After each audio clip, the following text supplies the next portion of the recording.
I just got done watching Guillermo del Toro's Frankenstein, and I have to say, this is probably my favorite movie of the year. I don't think anything else even comes close to how much I enjoyed this.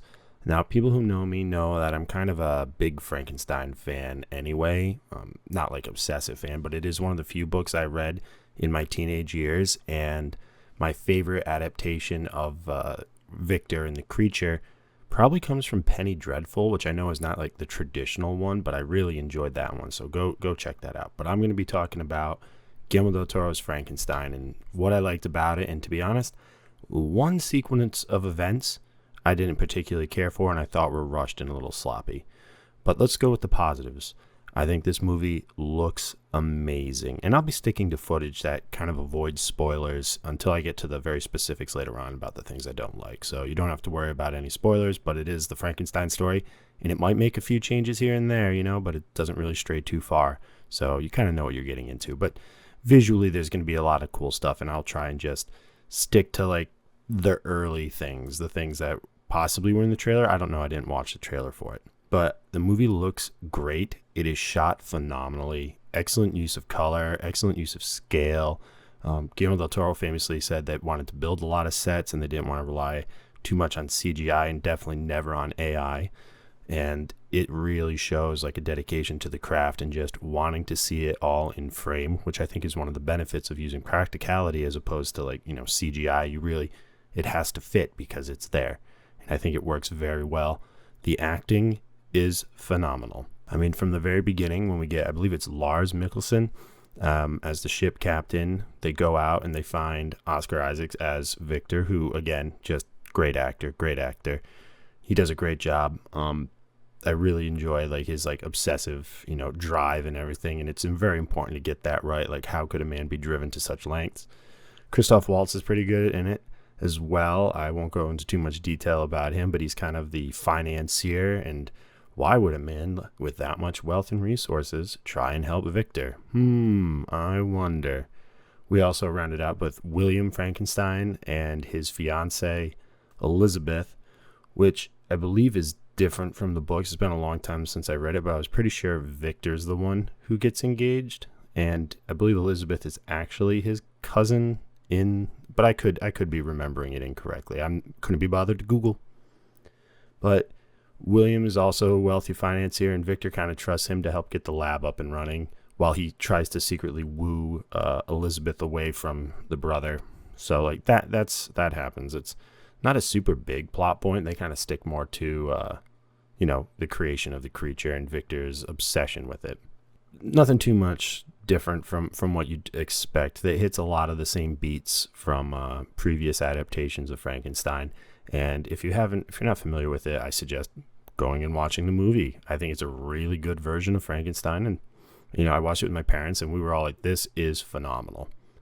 So what was it I didn't quite care for? Right. And these are like nitpicks, right? It's a great movie. Everybody should watch it.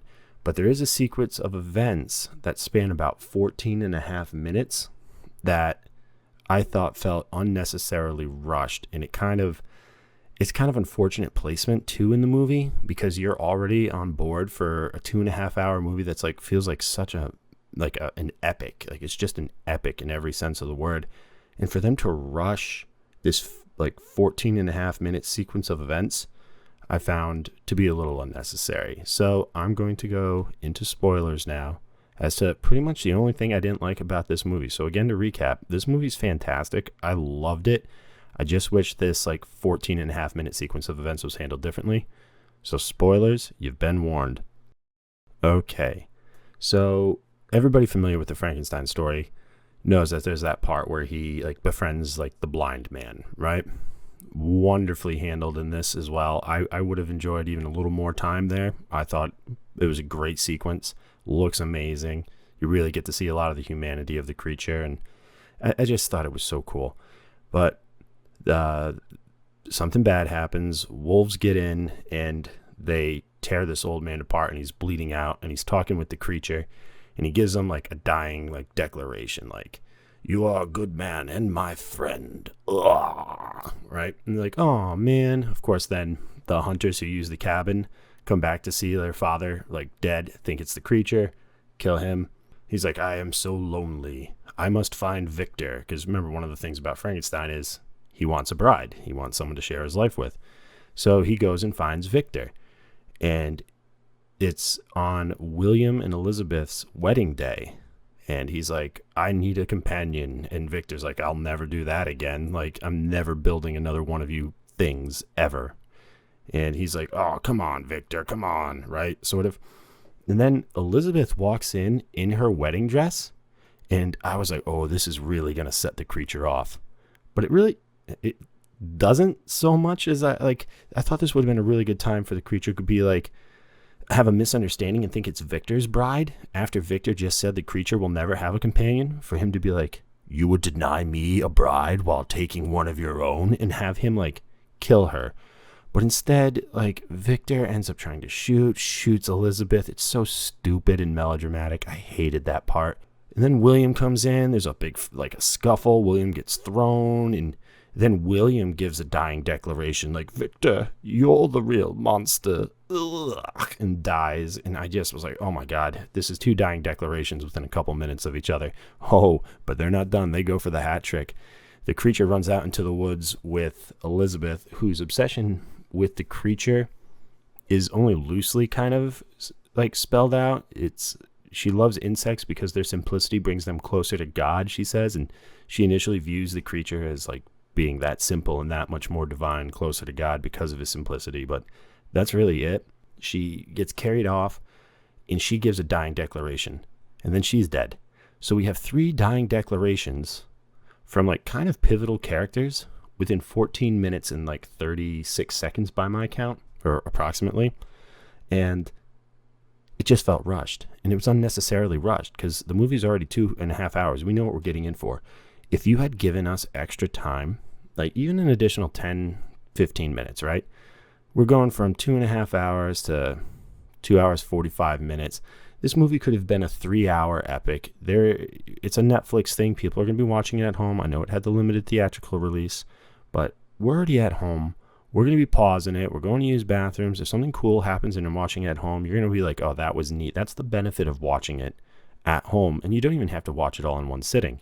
But you do kind of want it to feel very cohesive the whole way through. And this 14-minute segment is very jarring.